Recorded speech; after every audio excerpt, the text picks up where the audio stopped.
여호와께서 모세에게 이르시되 너는 바로에게 가서 그에게 이르기를 여호와의 말씀에 내 백성을 보내라. 그들이 나를 섬길 것이니라. 내가 만일 보내기를 거절하면 내가 개구리로 너를 온 땅을 치리라. 개구리가 나일강에서 무수히 생기고 올라와서 내 궁과 내 침실과 내 침상위와 내 신하의 집과 내 백성과 내 화덕과 내 떡만죽 그릇에 들어갈 것이며 개구리가 너와 내 백성과 내 모든 신하에게 기어오르리라 하셨다 하라. 여호와께서 모세에게 이르시되 아론에게 명령하기를 내 지팡이를 잡고 내 팔을 강들과 운하들과 못 위에 펴서 개구리들이 애굽 땅에 올라오게 하라 할지니라. 아론이 애굽 물들 위에 그의 손을 내밀매 개구리가 올라와서 애굽 땅에 덮이니 요술사들도 자기 요술대로 그와 같이 행하여 개구리가 애굽 땅에 올라오게 하였더라. 바로가 모세와 아론을 불러 이르되 여호와께 구하여 내와 내 백성에게서 개구리를 떠나게 하라. 내가 이 백성을 보내리니 그들이 여호와께 제사를 드릴 것이니라. 모세가 바로에게 이르되 내가 왕과 왕의 신하와 왕의 백성을 위하여 이 개구리를 왕과 왕궁에서 끊어 나일강에만 있도록 언제 강구하는 것이 좋을는지 내게 분부하소서. 그가 이르되 내일이니라. 이르되 왕의 말씀대로 하여 왕에게 우리 하나님 여호와 같은 분과 없는 줄을 알게 하리니 개구리가 왕과 왕궁과 왕의 신하와 왕의 백성을 떠나서 나일강에만 있으리이다 하고 모세와 아론이 바로를 떠나 나가서 바로에게 내리신 개구리에 대하여 모세가 여호와께 간구하매 여호와께서 모세의 말대로 하시니 개구리가 집과 마당과 밭에서부터 나와서 죽은지라. 사람들이 모아 무더기로 쌓으니 땅에서 악취가 함께 있습니다. 그러나 바로가 숨을 쉴 수 있게 됨을 보았을 때에 그의 마음을 완강하게 하여 그들의 말을 듣지 아니하였으니 여호와께서 말씀하신 것과 같더라. 아멘. 여러분들 가장 친한 친구가 있으세요? 그 친구가 집에 놀러 왔다고 상상을 해볼게요. 가장 친한 베프가 우리 집에 놀러 온 거예요. 오랜만에 만나기도 했고 그동안 못한 이야기들이 많아가지고 정신없이 이렇게 이야기를 나눴어요. 그리고 뭐 밥도 같이 먹고 뭐 디저트도 먹고 뭐 차도 마시면서 그렇게 즐겁고 행복한 시간을 보낸 거예요. 그러면서 그러니까 시간 가는 줄도 모르고 하루 종일 막 이렇게 웃고 떠들고 그렇게 재밌게 놀다 보니까 시간이 벌써 밤 9시를 지나서 10시가 다 돼가는 거예요. 좀 늦었네 싶었지만 그래도 오랜만에 만난 거고 제일 친한 친구다 보니까 뭐 좋았어요. 근데 11시가 지나고 12시가 다 되어 가는데 이 친구가 가질 않는 거예요. 갈 생각을 아예 안 하는 거죠. 그래 뭐 해야 될 일도 있고 뭐 피곤하긴 하지만 그래도 뭐 내가 이 친구한테 뭐 이 정도도 못 해줄까? 뭐 그런 생각을 한 거예요. 뭐 하루 정도는 내가 제일 친한 친구를 위해서 기꺼이 내줄 수 있다 이렇게 생각을 한 거죠. 그래서 그렇게 밤새 친구랑 얘기를 하면서 보냈어요. 그리고 아침이 돼서 또 다시 같이 밥을 먹고 차도 마시고 이야기도 하고 뭐 같이 TV도 보고 게임도 하고 뭐 그러면서 이렇게 시간을 보낸 거죠. 그러다 보니까 시간이 또 밤 10시가 지나서 11시가 다 되어가는 거예요. 처음에는 얘가 왜 집에 안 가지? 이런 생각을 하다가 시간이 지나도 갈 기미가 보이지 않으니까 이제 이런 생각이 드는 거예요. 얘가 우리 집에 온 목적이 뭘까?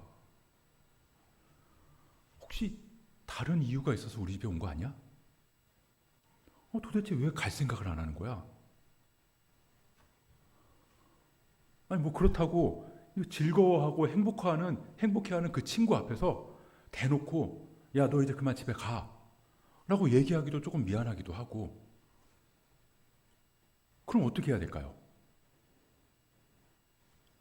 뭐 조금씩 불편한 티를 내야 되는 거죠. 말하면서 이제 은근히 내가 할 일이 되게 많은데 내일은 뭐 집 청소도 해야 되고 뭐 장도 보러 가야 되고 뭐 일이 있어서 또 은행도 가야 될 것 같고 막 이런 식으로 이제 내가 할 일이 있으니까 이제 그만 알아서 가주겠니? 뭐 이런 식으로 이제 돌려서 이야기를 하는 거죠. 알아들을 만큼 얘기를 하는 거예요. 근데 그 얘기를 듣고 친구가 이러는 거죠. 그래? 잘 됐다. 야, 너 장 보러 갈 때 나도 좀 같이 가자. 내가 그 짐 들어줄게. 너 은행 갈 때 심심하겠다. 내가 같이 따라가 줄게.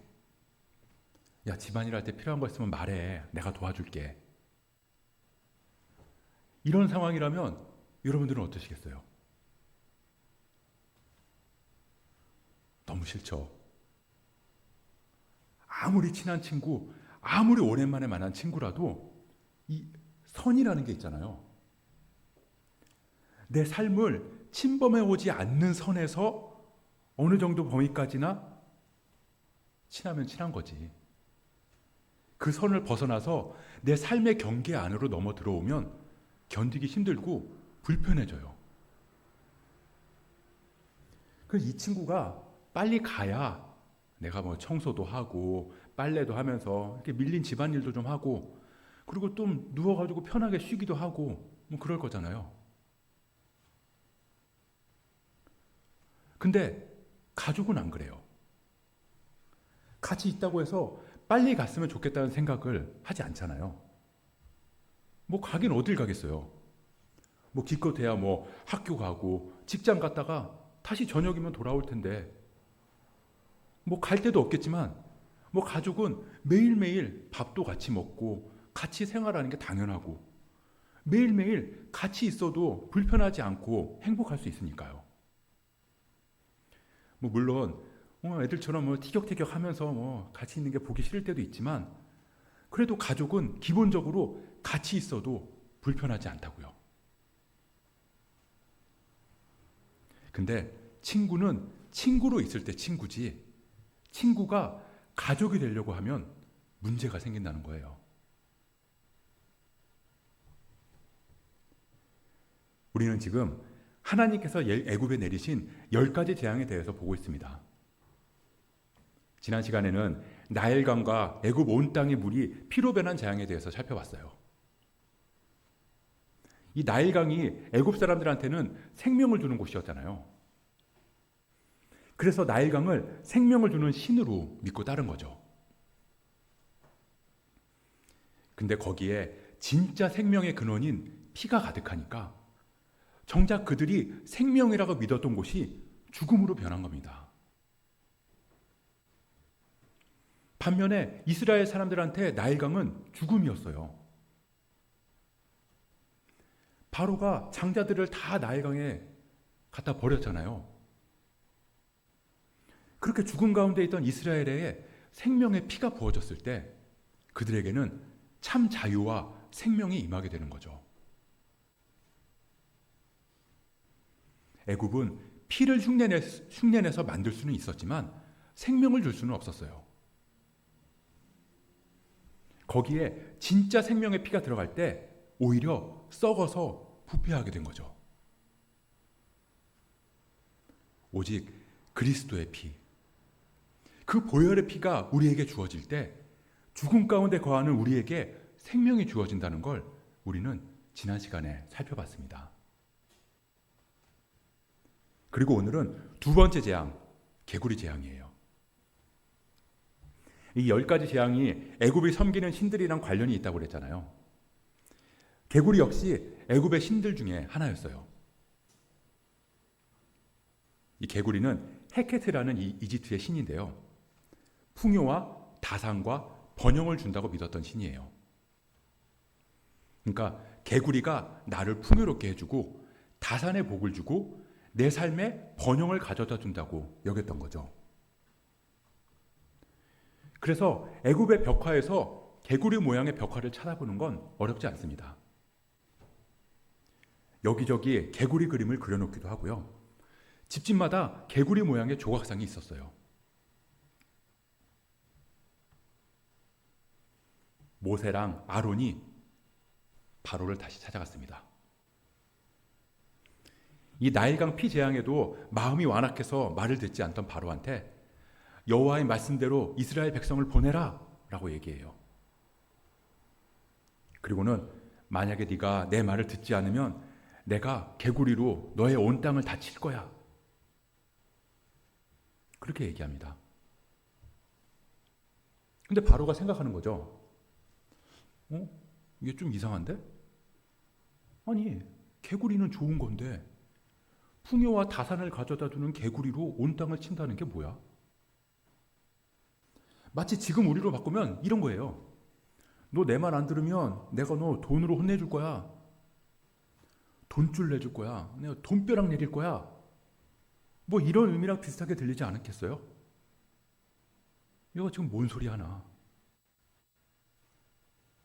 그래서 모세가 개구리로 온 땅을 칠 거라고 말한 그 2절 다음에 바로의 아무런 반응이나 대꾸도 없이 바로 3절 이후부터는 개구리가 올라온다는 내용이 나와요. 그러니까 바로가 귓등으로도 안 들었다는 거예요. 그리고 개구리가 진짜로 나일강에서 올라왔습니다. 오늘 본문 3절을 보면요. 3절을 같이 볼까요? 개구리가 나일강에서 무수히 생기고 올라와서 내 궁과 내 침실과 내 침상이와 내 신하의 집과 내 백성과 내 화덕과 내 떡반죽 그릇에 들어갈 것이며.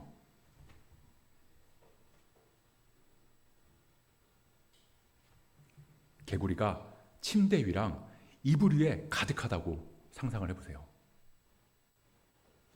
찬장을 열었더니 온 그릇이랑 컵이랑 냄비 속에도 개구리가 가득하고요. 옷장을 열었더니 옷장 안에도 개구리가 가득 들어있고, 화장실을 갔더니 화장실의 세면대 위에도 칫솔 위에도 막 개구리들이 있고, 막 여기저기 막 신발 속에도 개구리가 가득 차 있는 거예요. 너무 끔찍하죠. 지금 여기에 개구리 한 마리가 딱 나타났다고 생각해 보세요. 그럼 아마 유나는 막 깍 소리 지르고요. 막 애들 막 일어나고 의자 막 뒤집어지고 막 상상도 하기 싫습니다. 근데 우리는 그렇다고 쳐요. 우리는 개구리가 그런 의미가 아니니까요. 근데 바로는 왜 싫은 거죠? 개구리가 풍요와 다산과 번영을 가져다 준다면서요.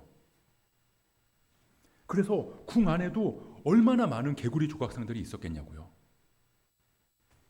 개구리가 많으면 많을수록 더 풍요로워지고 더 번성하다고 믿었을 테니까요. 그럼 좋아해야 되는 거 아닌가요? 야, 이제 궁궐 어딜 가도 개구리가 넘쳐나니까 이제 더 풍요로워지겠구나. 이렇게 생각해야죠. 근데 정작 그 풍요의 개구리가 풍요로워지니까 괴로웠던 거예요. 이 죽고 못 살 만큼 친한 친구, 가족보다 더 친하다고 생각한 친구가 정작 가족처럼 다가오면 힘들고 괴로워지는 것처럼 말입니다.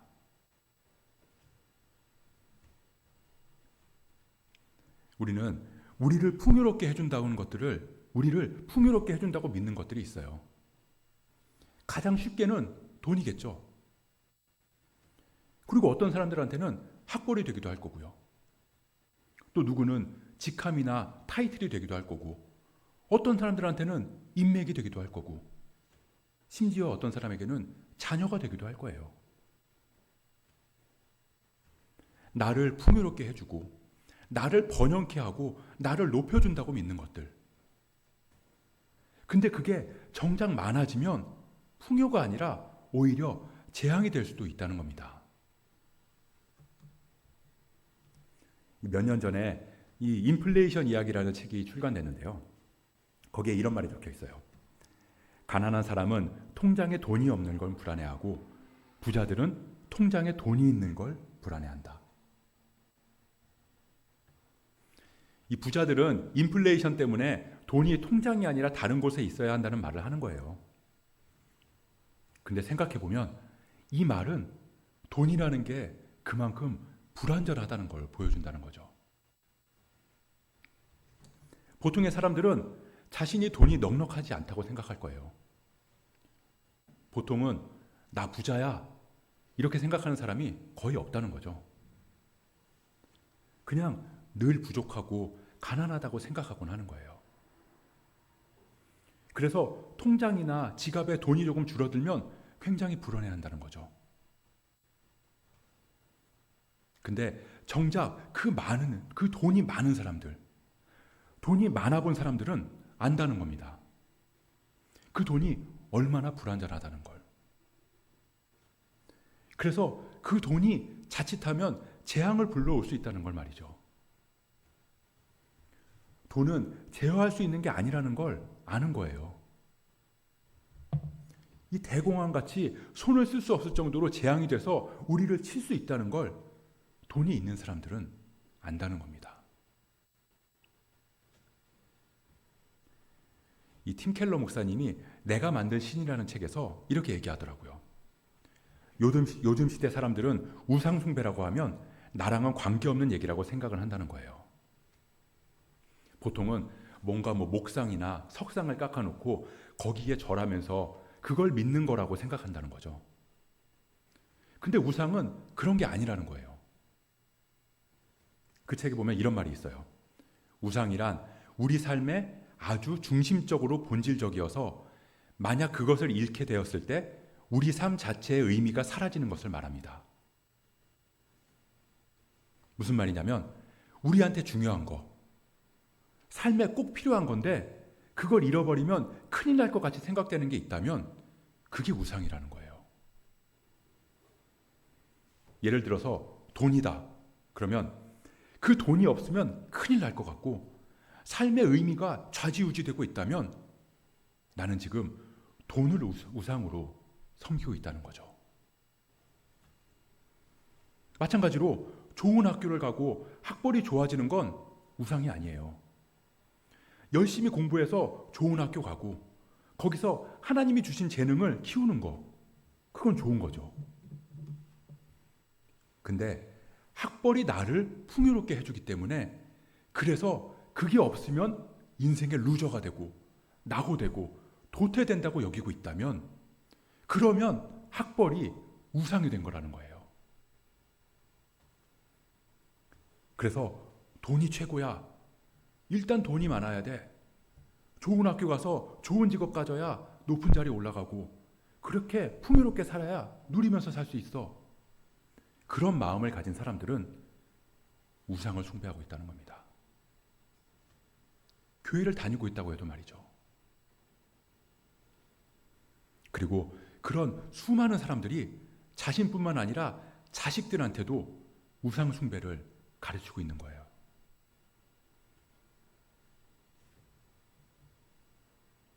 모세와 아론이 애굽 온 땅에 개구리가 넘쳐나게 했어요. 그랬더니 이번에도 애굽의 요술사들이 똑같이 따라합니다. 본문 6절하고 7절을 볼까요? 아론이 애굽 물들 위에 그의 손을 내밀매 개구리가 올라와서 애굽 땅에 덮이니 요술사들도 자기 요술대로 그와 같이 행하여 개구리가 애굽 땅에 올라오게 하였더라. 제가 바로였다면 이 요술사들을 때려줬을 것 같아요. 아니, 지금도 개구리가 많아가지고 죽겠는데 개구리를 또 만들어? 없애야지. 그랬을 것 같아요. 근데 요술사들은 개구리를 없애는 능력은 없었어요. 피제왕 때도 그랬죠. 물을 피로 보이게 만들 수는 있었는데 피를 다시 물로 돌리는 능력은 없었다고요.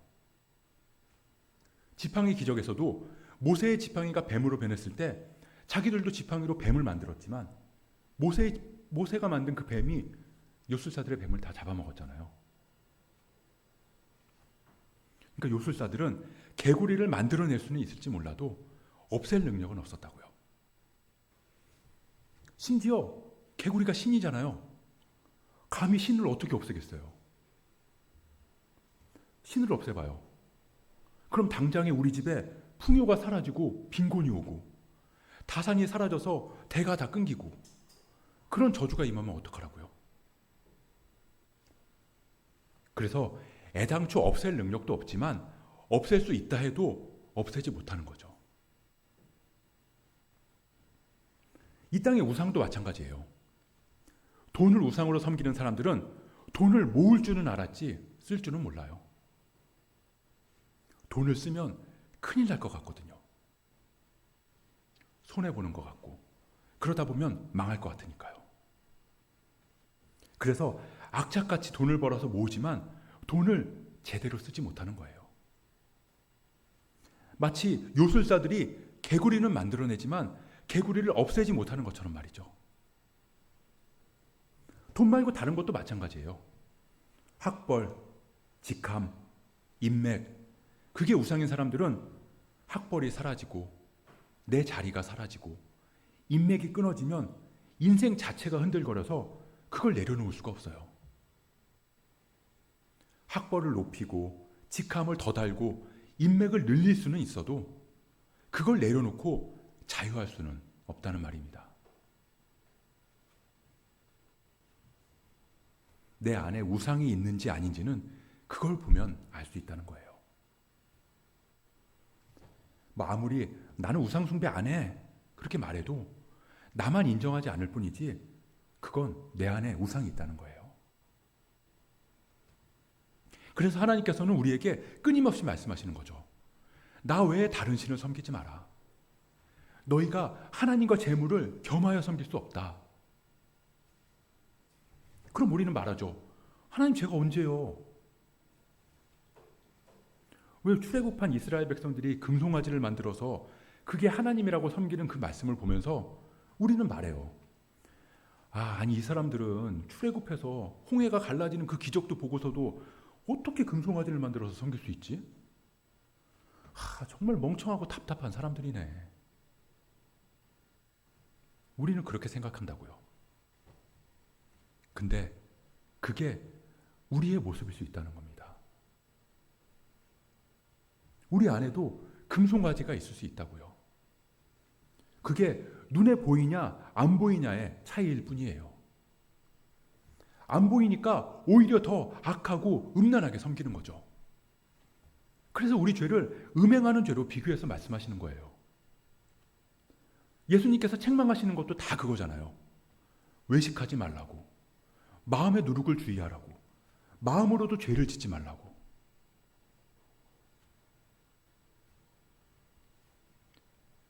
개구리가 풍요를 가져다 주는데 정작 개구리가 나와 함께 있으니까 미치겠다는 거예요. 가족보다 친한 친구가 나를 떠나지 않으니까 힘든 거예요. 그럼 하나님은 어떤가요? 우리가 믿는 하나님. 그 하나님께서 우리 집에 오셨는데 안 가세요. 아니, 안 가시는 건 고사하고 내가 이 집의 주인이래요. 그러면서 나한테 다 맡기래요. 즐거우신가요? 아니면 미치겠나요? 하나님, 제가 그냥 주일날 교회에 찾아갈게요. 그냥 교회에 계세요. 제가 이쁘게 단장하고 주일날 찾아오면 그때 저랑 교제하고 이야기도 하고 재밌게 지내요. 그리고 헤어졌다가 그 다음 주에 다시 만나요. 하나님, 선은 지키셔야죠. 주중에도 저 할 일이 있어요. 학교도 가야 되고 직장도 가야 되고 집안일도 해야 되고 저도 좀 쉬어야죠. 제가 주일날 선물 가지고 찾아올 테니까 한 주간 잘 지내시고 주중에는 각자 지내자고요. 혹시라도 제가 하나님 도움이 필요하면 기도할게요. 그때 오세요. 주님도 혹시 제 도움이 필요하면 말씀하세요. 제가 주중에 하루 정도는 빼서 시간 내서 교회 나올 수 있으니까요.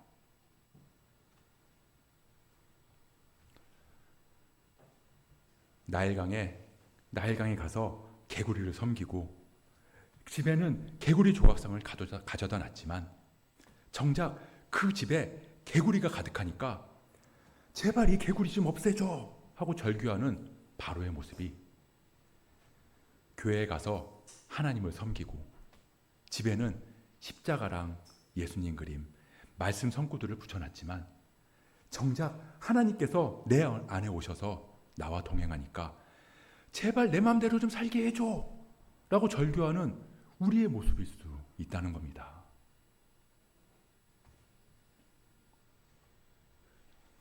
우리 본문 8절부터 10절을 한번 볼까요?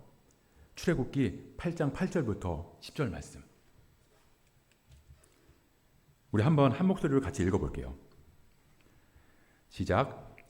바로가 모세와 아론을 불러 이르되 여호와께 구하여 나와 내 백성에게서 개구리를 떠나게 하라. 내가 이 백성을 보내리니 그들이 여호와께 제사를 드릴 것이니라. 모세가 바로에게 이르되 내가 왕과 왕의 신하와 왕의 백성을 위하여 이 개구리를 왕과 왕궁에서 끊어 나일강에만 있도록 언제 강구하는 것이 좋을는지 내게 분부하소서. 그가 이르되 내일이니라. 모세가 이르되 왕의 말씀대로 하여 왕에게 우리 하나님 여호와 같은 분이가 없는 줄을 알게 하리니. 바로가 모세한테 부탁해요. 제발 개구리 좀 떠나게 해줘. 개구리만 떠나게 해준다면 내가 네 말대로 하나님 말씀대로 너희들을 다 보내줄게. 그래? 그럼 내가 이 개구리를 더 이상 너희 집에 나타나지 않게 해줄게. 이 개구리가 나일강에만 머무르게 해줄게. 언제 그렇게 해줄까? 내일 당장이라도 그렇게 해줘. 그랬더니 모세가 말하죠. 왕의 말씀대로 하여 왕에게 우리 하나님 여호와 같은 이가 없는 줄을 알게 할 것이다. 오케이. 네가 만든 가짜신 너한테 풍요를 주고 너를 높이고 번영케 한다고 믿었던 그 가짜신 개구리, 하나님께서 나일강에만 머무르게 해주실 거야. 이제 개구리는 신이 아니라 나일강에 사는 하나님이 만드신 피조물로 머무르게 될 거야. 그러니까 너는 네가 만든 가짜신 말고 진짜 신, 모든 피조물을 창조하시고 모든 생명을 주관하시고 참된 풍요와 번영을 주시는 분이 여호와 하나님이라는 걸 잊지 마.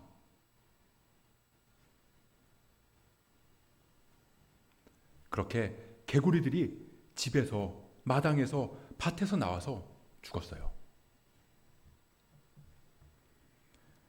여호와께서 모세의 말대로 하시니 개구리가 집과 마당과 밭에서부터 나와서 죽은지라. 사람들이 모아 무더기로 쌓으니 땅에서 악취가 나더라. 풍요로움과 다산과 번영을 준다는 개구리. 그 가짜 풍요로움이 쌓이니까 악취가 나요. 세상에 생각하는 풍요로움은 쌓이면 쌓일수록 악취가 납니다. 돈이 쌓인 곳, 권력이 쌓인 곳에 항상 부패와 비리가 생기는 건 우리 너무나 잘 알고 있잖아요. 그 가짜 풍요와 거짓 번영은 구하면 구할수록, 쌓이면 쌓일수록 우리를 썩게 만들어요. 근데 그걸 없앨 능력이 우리한테는 없어요. 뱀을 없애고 개구리를 없앨 힘이 우리 안에는 없다고요. 그리고 우리 안의 우상을 잠깐 없앴다 하더라도 금세 그 우상이 우리를 다시 채우거든요. 우리 15절 말씀을 한번 볼까요? 한번 같이 읽어볼게요. 시작. 그러나 바로가 숨을 쉴 수 있게 됨을 보았을 때 그의 마음을 완강하게 하여 그들의 말을 듣지 아니하였으니 여호와께서 말씀하신 것과 같더라. 개구리가 사라지고 나니까 바로가 다시 완악해졌어요. 너무 힘들어서 하나님께 매달려서 기도했는데 그때는 하나님을 믿은 것 같았는데 숨을 쉴 수 있게 되니까 하나님의 도움으로 내가 좀 살만해지니까 다시 완악해져서 다른 우상으로 그 마음이 채워진 거예요. 하나님을 하나님으로 받아들이지 않고 나를 도와주는 그냥 조금 더 능력 있는 신으로 하나님을 믿으면 결국은 내가 원하는 평안, 내가 바라는 풍요를 쫓아가게 되는 거라고요. 그게 우리예요. 그래서 우리 안에 좋다고 여기는 거, 내가 좋아하고 나를 풍요하게 만들어준다고 여기는 그 우상을 없애는 방법이 뭐냐면 그것보다 더 좋은 걸로 채우는 거예요. 가짜 신을 없애는 방법은 진짜 신으로 채워지면 없어진다는 거죠. 하나님을 도움을 주는 신으로 믿는 게 아니라 그 하나님으로, 그 하나님 자체만으로 나를 가득 채우는 겁니다.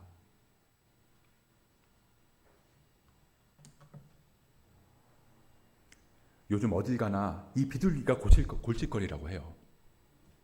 근데 전 세계적으로 그런가 봐요.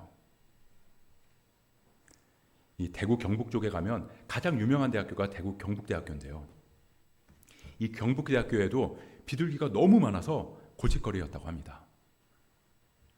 대학교 교정이 워낙 크다 보니까 이 녹지도 많고 사람들도 많이 다녀서인지 일청담이라는 그 연못이 있는데 그 근처에 비둘기들이 너무 많아서 사람들이 지나다니기도 불편할 정도였다고 합니다. 막 쫓아내면 잠깐 날아갔다가 다시 오고, 막 위협을 줘서 흩어내면 어느샌가 보면 다시 또 모여 있는 거예요. 그렇게 아무리 쫓아내려고 해도 꿈쩍도 안 하던 비둘기들을 이 학교에서 단번에 쫓아낸 방법이 있었다고 하더라고요.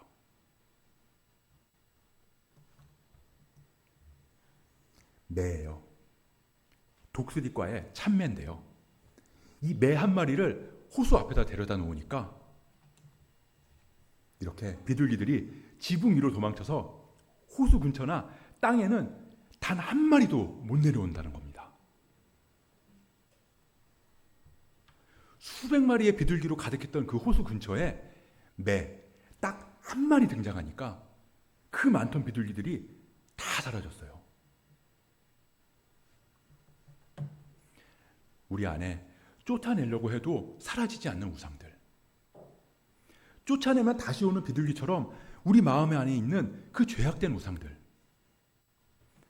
그거 쫓아내는 건 진짜 신, 하나님이 우리 안에 거하시면 되는 거예요. 하늘의 왕, 매, 독수리 한 마리 뜨면 끝난다고요. 새들의 세계에서도 그런데 하물며 온 천하 만물을 창조하신 하나님이 우리 안에 거하시면 어떻겠냐고요. 가짜 부요함, 가짜 평안, 가짜 풍요로움은 많으면 썩고 악취가 나요.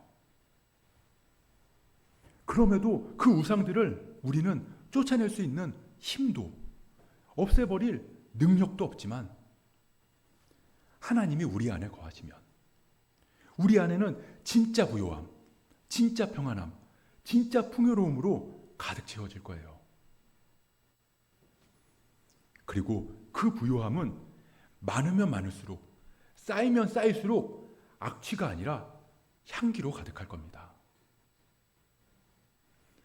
너희는 내 안에 거하라. 나도 너희 안에 거하리라. 그분이 먼저 우리에게 찾아오셨어요.